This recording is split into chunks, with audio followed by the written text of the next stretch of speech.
Good Monday morning and welcome to Connect, the California MBA's weekly podcast featuring one-on-one interviews with movers and shakers in the mortgage industry. It is still August and we are talking to some of the top leaders in the residential lending industry this month.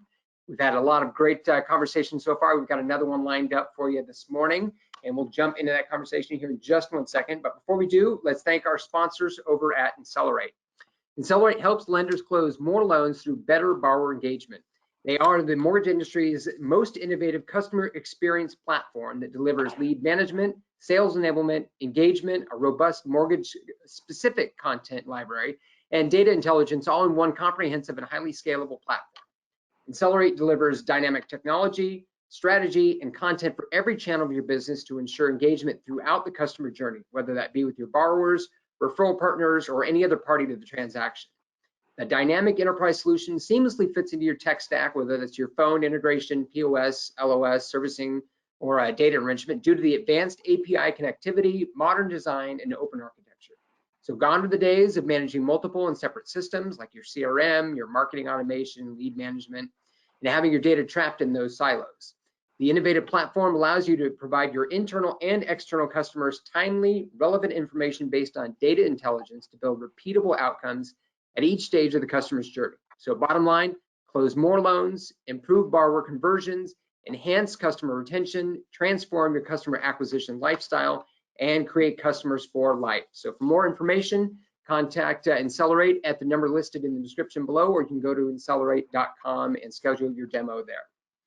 All right, well, let's jump into the conversation. I'm excited to welcome back to the program Terry Schmidt. Terry is the president of Guild Mortgage Company, longtime member of the California MBA, big supporter of the association for a long time, and Terry has served on our board of directors. She's been an integral part of the association for a number of years, her and Guild Mortgage. So Terry, welcome back. Thank you. Good to see you, Dustin. Always. Yeah. Well, let's start here. I think the last time we talked was pre-COVID. So maybe let's start with maybe the biggest lesson you've learned over the past year or year and a half now at this point, past 18 months or so, whether that be professional or personal. What's kind of stuck out to you as the biggest lesson? You know, I think our world now is going to be defined as pre-COVID and post-COVID. That's what everybody says, right? Yep. Yeah, it's been crazy 18 months. I would say that on a professional level, the ability to pivot to a work from home environment was shocking to me. I'm kind of old school.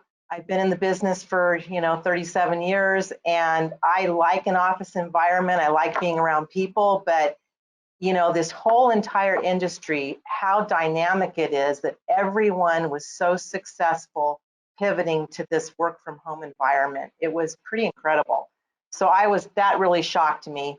I would say that on a personal level, you forget how important friendships and family are, and, having some more time to spend with, close family members, especially my husband. I was like, you know what, I like this guy more than I ever thought I would. And so I'm like, okay, then, this is going to last. So whoever spent as much time together as, your significant other and your spouses, and if you're in a good place, then you're in it for the long haul.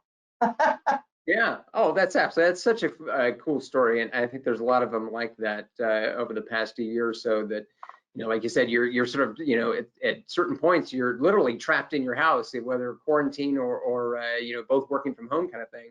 So that's really good to hear. So as far as Guild's concerned, I'm curious, is there something, maybe going back to March 2020, is there something that you guys are doing differently now that you see as maybe a permanent change? That's not something that's, just specific to COVID, but something that is maybe a change to company culture or process or vision or something else? Sure. I would say the remote work environment is here to stay. I think it'll probably end up in a kind of a hybrid approach going forward, and it's so early to tell how it will end up, but I think we have to provide that flexibility to our workforce, and so that's going to go forward.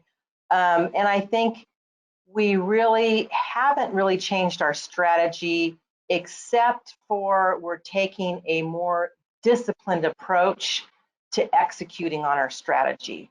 And we really dissected, what goals and objectives do we need to make and move forward to support that strategy, and then what are those lead measures to help us get to that goal that we're trying to achieve. What does winning look like, and define it, and then how along the way do we keep score to see that we're getting there and we're meeting those timelines and executing effectively. And so we've put a pretty disciplined process in place over the last, it's actually been probably the last 7 or 8 months, and it's working really, really well. So it's pretty cool stuff. Would you say that the onset of the pandemic and everyone going remote at that point, is that what kind of spurred this, or is this something that was already in the works, or how did that sort of change there come about? We had started kind of going down that path pre-COVID, but hadn't started implementing and executing. And once everything settled down towards the fourth quarter, first of this year, then we really put everything in place and started moving a lot faster. And I think the other thing was communication is changing. And when you're in this environment where you have such rapid change, I think communication has to be 2 times as good. It has to be twice as good. And then trying to figure out going forward is how do we continue to engage our employees while they're working remotely, and we're still really trying to figure that out. But I think key is more communication is better than not enough. You think it's enough, it's not. It needs to be more. Yeah, when you can't exactly walk down the hall and open their door and check in on them, I think you're right that you can't do enough communicating, whether that's through traditional phone and email, or whether you're super high tech and going at it through Slack or something else like that.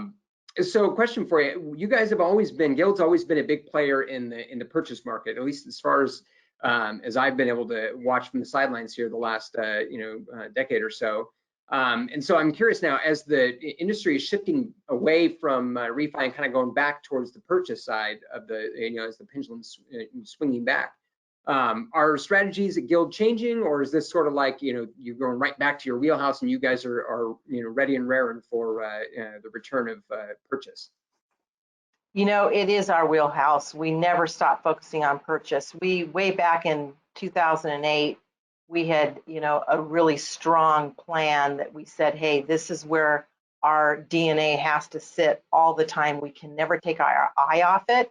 And, we pride ourselves on being a very much of a first-time home buyer, lender, and to try to serve the underserved in the government markets. And so we're always focused on purchase business. And even when we're recruiting organically or the M&A play like we did recently with this RMS transaction, they were 100%, focused on their actual purchase percentage was higher than ours, which is amazing. So, and when we're looking at loan originators, we're looking at those that really focus their business on their referral partner relationships and their purchase business. So typically in a purchase environment, we actually gain market share and we do even better. And we've never taken our eye off the ball on that. Purchase was always the primary focus, and making sure that our customer base, our referral base, that was first in line, always. Right. So this isn't the market transition here is not as much of a pivot for you guys as much as it is sort of a back to basics. No, in fact, we have even on our, because we're a servicer, on our servicing portfolio, we've actually really worked on that customer life cycle, and we're picking up 25% of the loans that pay off.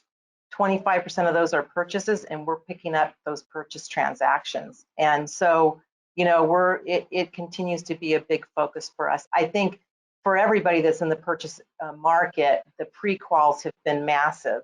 So I think it's taking a little bit longer to get those transactions through the funnel just because people are waiting on properties.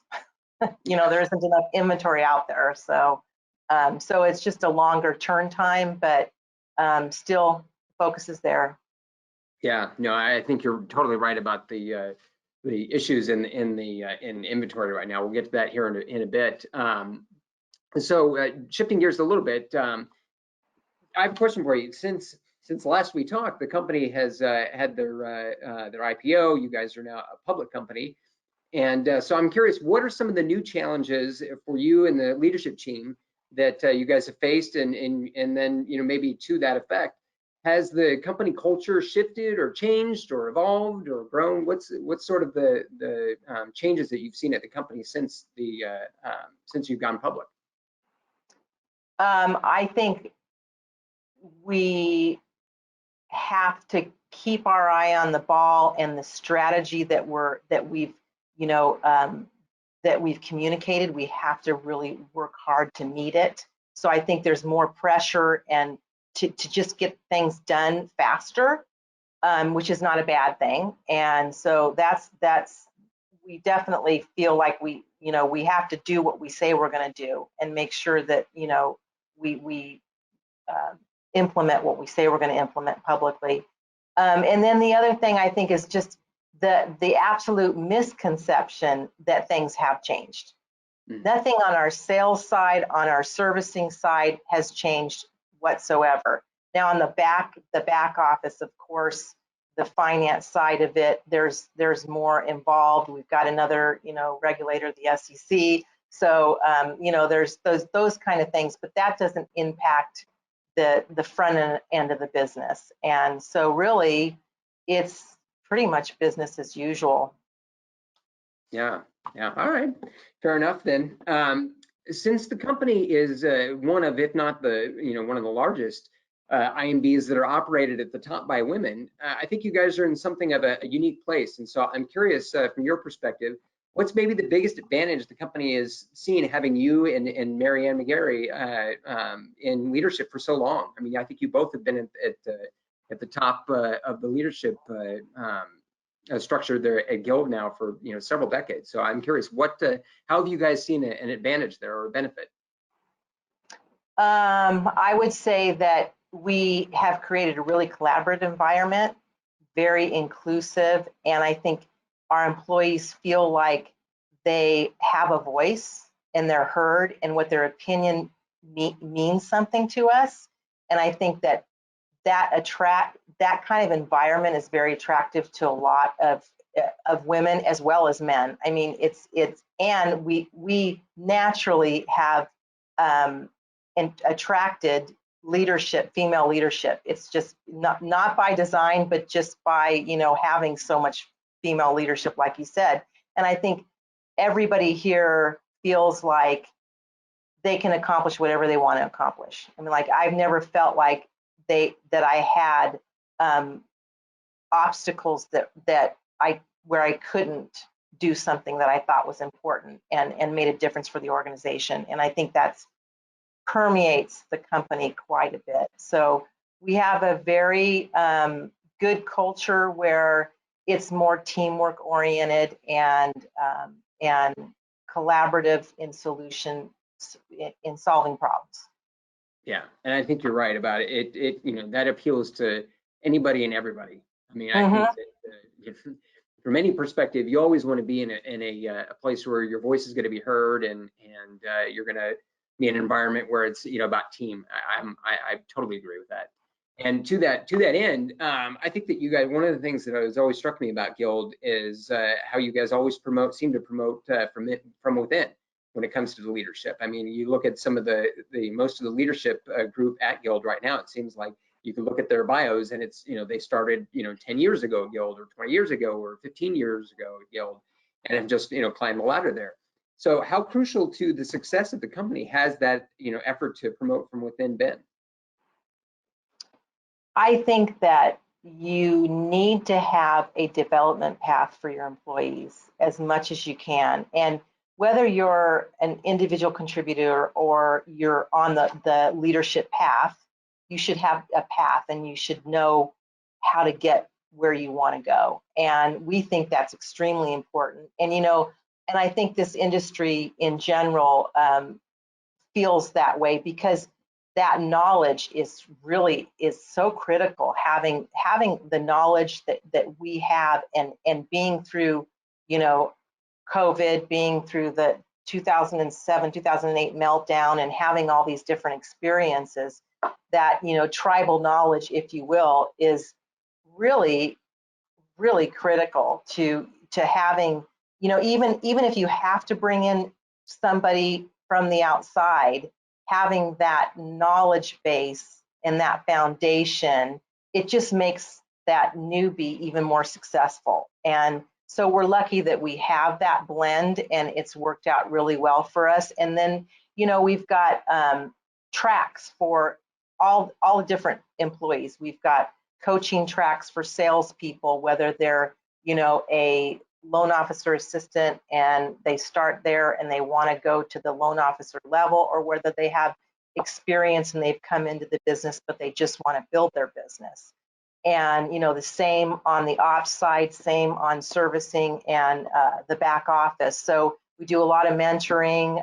We've got, it's a very, we have a very servant culture that I'm really proud of. And, you know, we've got people across the country that act as mentors to others in other markets. And so always willing to share good experiences and bad. And you know, it's like some of these, you think about some of these other industries where my son's an engineer, and as an example, and he said, you know, Mom, the only way that I can get up to the next level and really, you know, get a big promotion is if I leave the company and go to a competitor.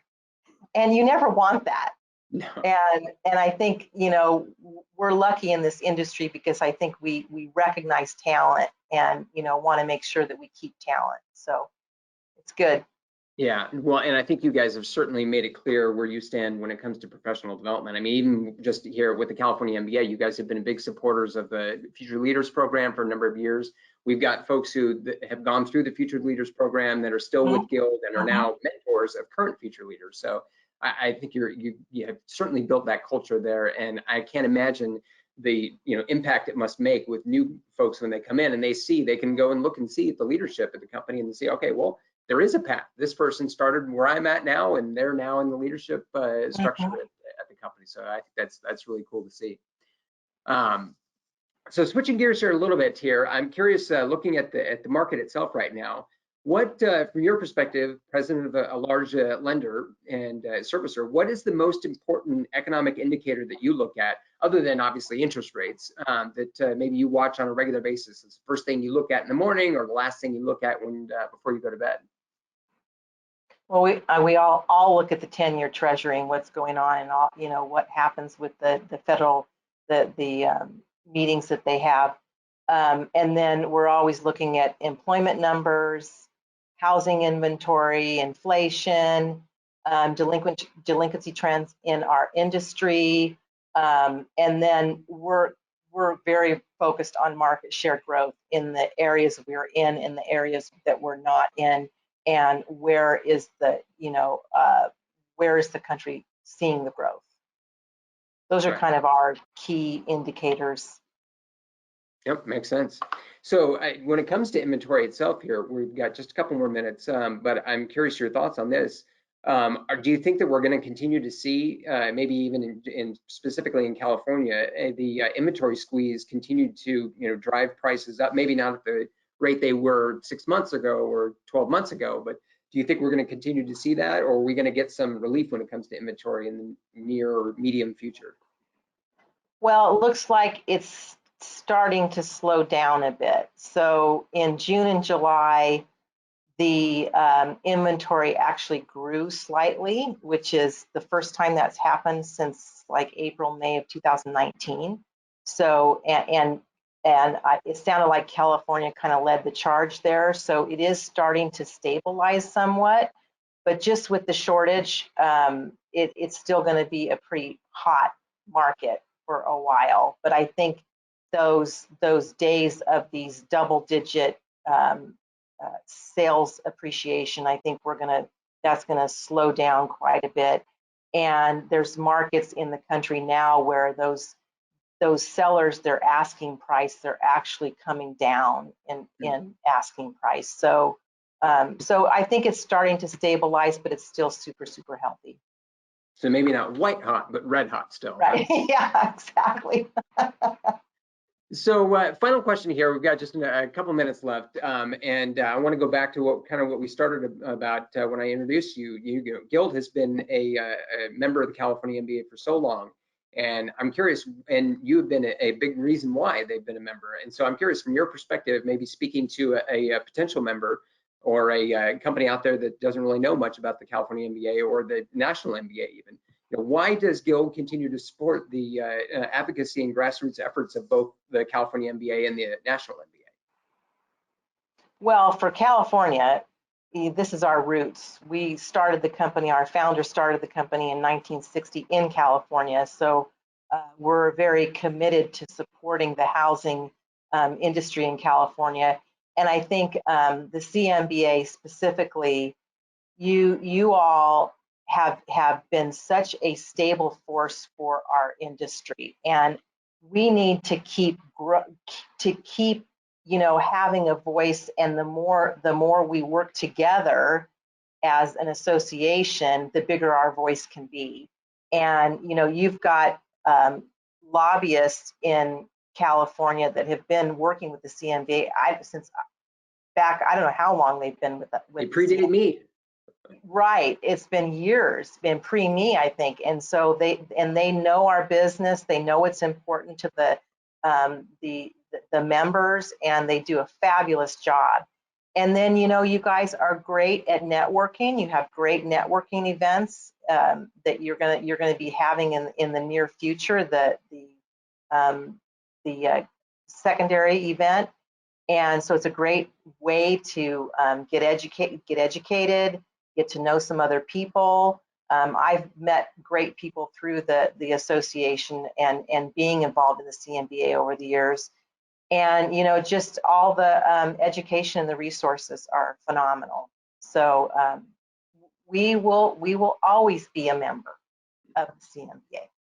That's great to hear. Thank you, Terry. Yeah, and you mentioned the Western Secondary. For those that are watching this here on Monday, Western Secondary starts tomorrow on August 24th through the 26th in Dana Point. So if you haven't registered yet, make sure, and you can actually come on site and register at the conference. And it's going to be a fantastic event, the first in-person event for us in quite some time. So we're really looking forward to it. Well, Terry, thank you again for your time. It was great catching up with you and chatting. Hopefully we'll be able to see you at some point in the near future in person. But best of luck to you guys at Guild going forward, and we will see you soon. Thank you so much, and it was great to see you, Justin. Take care. If you enjoyed the conversation here, make sure and subscribe to us on our YouTube channel. You can also find us on SoundCloud, Spotify, and Apple Podcasts. And we'll be back again next week for another episode of Connect. We'll see you then. Here we go.